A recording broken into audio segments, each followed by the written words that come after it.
What's going on, everybody? I wanted to do a quick review on kind of my story as far as a broadhead selection. I see a lot of videos out there that are on, broadhead selection and on uh, expandables versus fixed blade. And I kind of wanted to give you my story on this. And, you know, but first of all, before I get into that, I need to go ahead and just tell you that I don't have a lot of experience bow hunting. I mean, I've been doing it, I guess you could say I've been doing it about 6, 7 years, but I've only really started getting serious about it in the past couple of years and being fully committed to bow hunting and have only killed a handful of deer. But I wanted to still share my experience with you and share what I've gone through as far as my change in broadheads. Originally, I shot a Rage broadhead.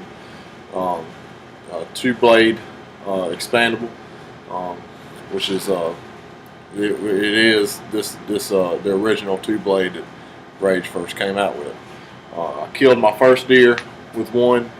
Was very impressed with it at first.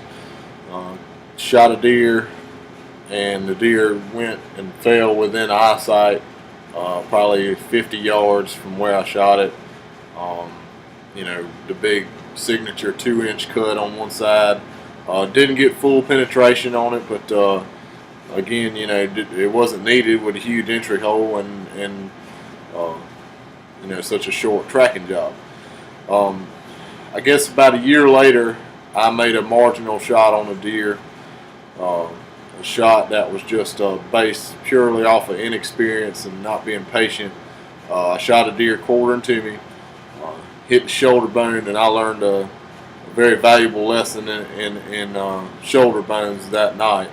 And but I didn't really learn it, I guess you could say, until a few years down the road, because I didn't want to blame myself on making a bad shot, but I wanted to blame the broadhead for not blowing through a shoulder bone and bone crushing capabilities like you see all these other guys claim. So that was when I got away from the Rages. And I'll admit I was one of the guys who was saying that, they were unreliable and they didn't have good penetration, this, that, and the other.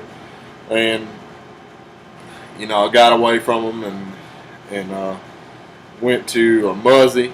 Didn't actually get to take an animal with a Muzzy. And I wanted to try some G5s just because the Montex, because of their because you can resharpen them very easily, and that was something that I started becoming pretty big on, was having really, really sharp broadheads. So I went out and bought me a pack of G5s, bought me the little sharpening stone that comes with them and everything like that, and made sure they're real sharp and everything like that. Took them out hunting. First of all, nothing against G5s or anybody who uses G5s, but this is just my experience with them. Got the broadhead really sharp. Practiced with one of them. They flew great. Flew just like a field tip. I shot a deer with it. Looked like to me a great shot. Complete pass through. The arrow was completely covered in bright red blood. And when the deer ran off and stopped about 50 yards, and then started running again. And the only place I found blood was on my arrow, and where that deer stopped about 50 yards and then stopped for a good little while, and it only bled a couple drops. I to this day think that deer is dead, and I think I just couldn't find it because there wasn't a blood trail. Blood trail is virtually non-existent, and I don't. I think the broadhead did its job. It got a complete pass through, but like I said, just didn't have much of a blood trail. And to me, you're not going to have a great blood trail when you have that kind of cut of diameter compared to this kind of cut of diameter. So I scrounged up a bunch of old Rages that I had, took them and did and they were kind of dull.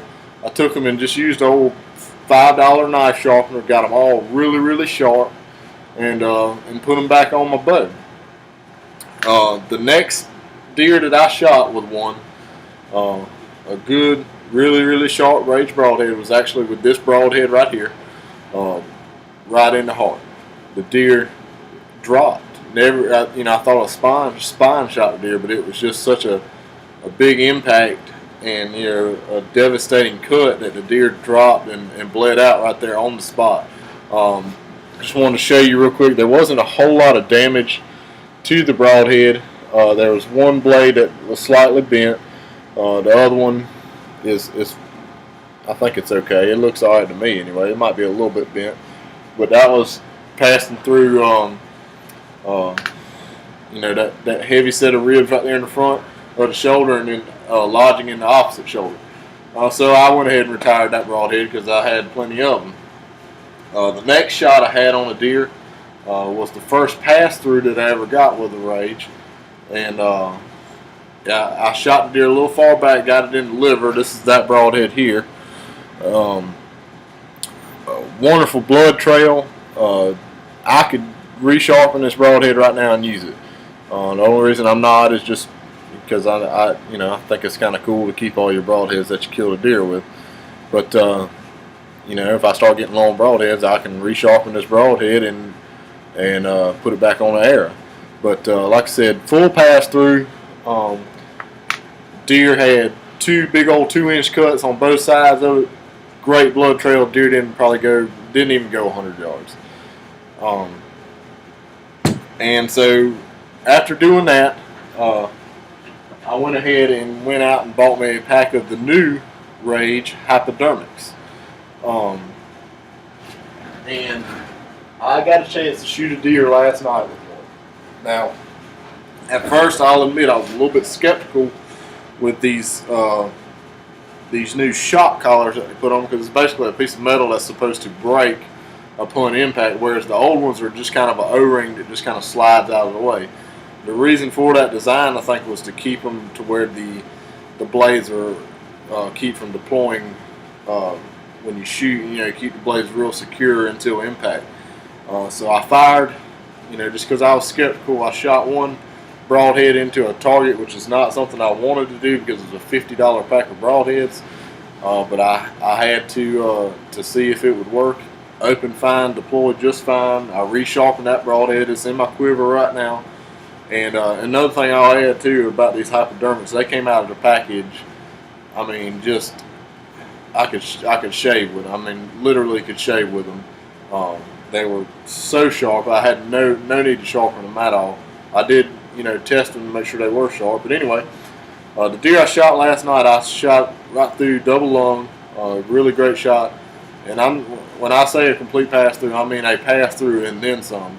The arrow went through, zipped through this deer, and continued to go for a while before it finally stopped. I actually have a luminoc on this arrow, and it took, I had to go and find my arrow still because I couldn't even see it from the stand because it went so far after going through this deer.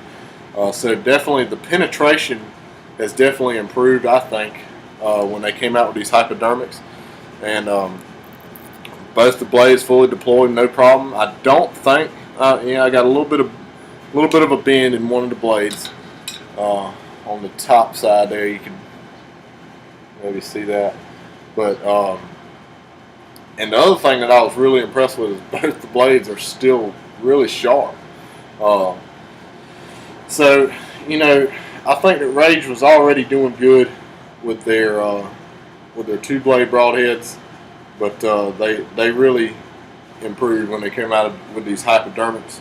The only thing that I didn't really care for was, and this is maybe more where the shot was placed more than anything, was I didn't have much of a blood trail.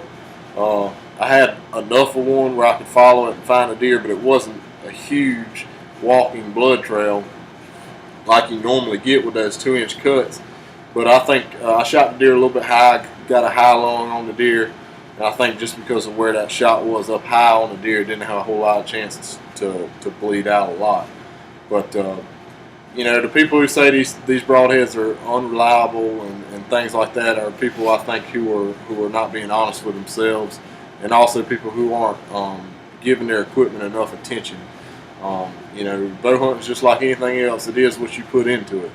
And you know, I think that these broadheads are a great thing. I think that they are reliable.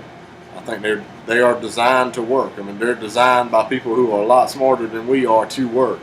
They're not designed to fail.